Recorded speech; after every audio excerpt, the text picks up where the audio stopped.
इच्छा, आशा, अपेक्षा और आकांक्षा, यही सब मानव समाज के चालक होते हैं।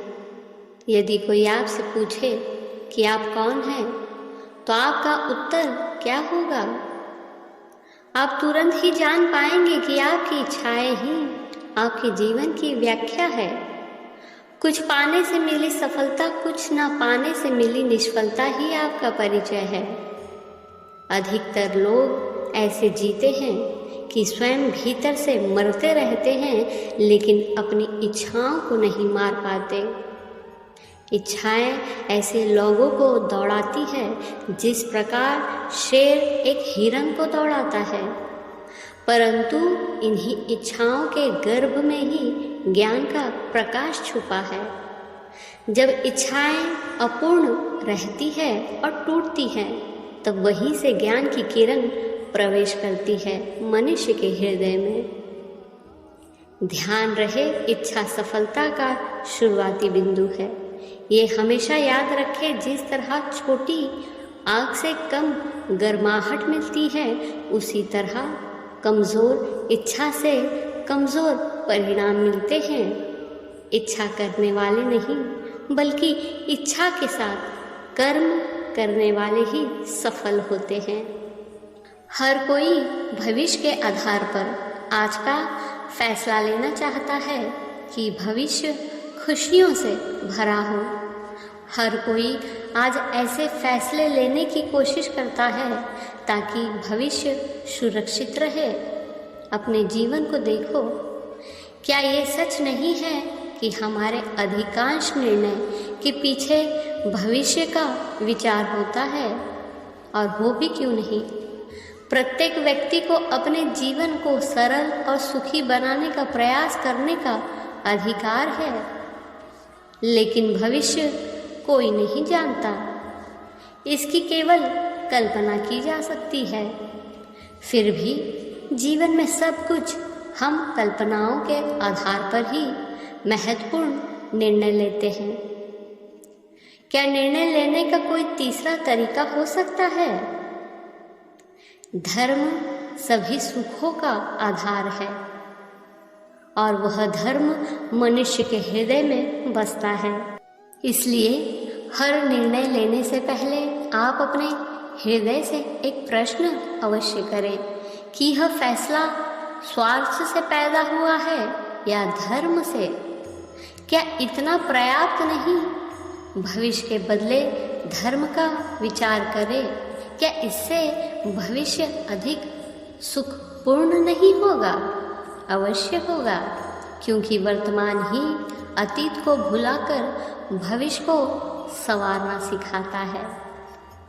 मनुष्य के जीवन का चालक है भय। मनुष्य सदा ही भय का कारण ढूंढ लेता है। जीवन में हम जिन मार्गों का चुनाव करते हैं, वो चुनाव भी हम भय के कारण ही लेते हैं, किंतु यह भय वास्तविक होता है। भय का अर्थ है आने वाले समय में विपत्ति की कल्पना करना, किंतु समय का स्वामी कौन है? न हम समय के स्वामी हैं और न हमारे शत्रु। समय तो ईश्वर के अधीन चलता है। तो क्या कोई आपको हानि पहुंचाने के लिए केवल योजना बनाता है, या वो आपको वास्तव में हानि पहुंचा सकता है? नहीं, बिल्कुल नहीं।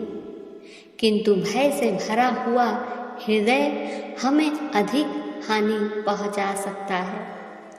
विपत्ति के समय भयभीत हृदय अयोग्य निर्णय करता है और विपत्ति को अधिक पीड़ादायक बनाता है, किंतु विश्वास से भरा हृदय विपत्ति के समय को भी सरलता से पार कर जाता है। अर्थात जिस कारण से मनुष्य हृदय में भय को स्थान देता है, भय ठीक उसके विपरीत कार्य करता है। क्या ये सत्य नहीं? हम ज़्यादातर ऐसे डर से आतंकित रहते हैं जो हकीकत में होते ही नहीं हैं। आत्मविश्वास बढ़ाने के लिए वही काम करो। जिसमें तुम्हें सबसे ज़्यादा डर लगता है। ध्यान रहे, निडरता से डर को भी डर लगता है। जीवन में आने वाले संघर्षों के लिए मनुष्य स्वयं को योग्य नहीं मानता। जब उसे अपने ही बल पर विश्वास नहीं रहता, तब वो सद्गुणों को त्याग कर दुर्गुणों को अपनाता है। मनुष्य के जीवन में दुर्गुणता जन्म ही तब लेती है जब उसके जीवन में आत्मविश्वास नहीं होता। आत्मविश्वास ही अच्छाई को धारण करता है। यह आत्मविश्वास क्या है?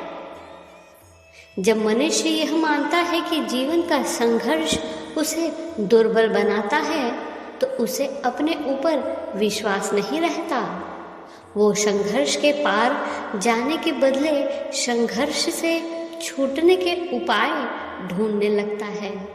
किंतु वह जब ये समझता है कि ये संघर्ष उसे अधिक शक्तिशाली बनाते हैं, ठीक वैसे जैसे व्यायाम करने से देह की शक्ति बढ़ती है, तो प्रत्येक संघर्ष के साथ उसका उत्साह बढ़ता है। अर्थात आत्मविश्वास और कुछ भी नहीं, सिर्फ मन की स्थिति है। जीवन को देखने का दृष्टिकोण मात्र है, और जीवन का दृष्टिकोण मनुष्य के अपने वश में होता है। ध्यान रहे, सबसे खूबसूरत चीज़ जिसे आप पहन सकते हैं वो है आत्मविश्वास, क्योंकि आत्मविश्वास की सुंदरता सीधे आपके चेहरे पर दिखती है। विश्वास और आत्मविश्वास ऐसे हैं जिन्हें आप हर दिन कमाते हैं और इसे हर दिन कमाते रहेंगे।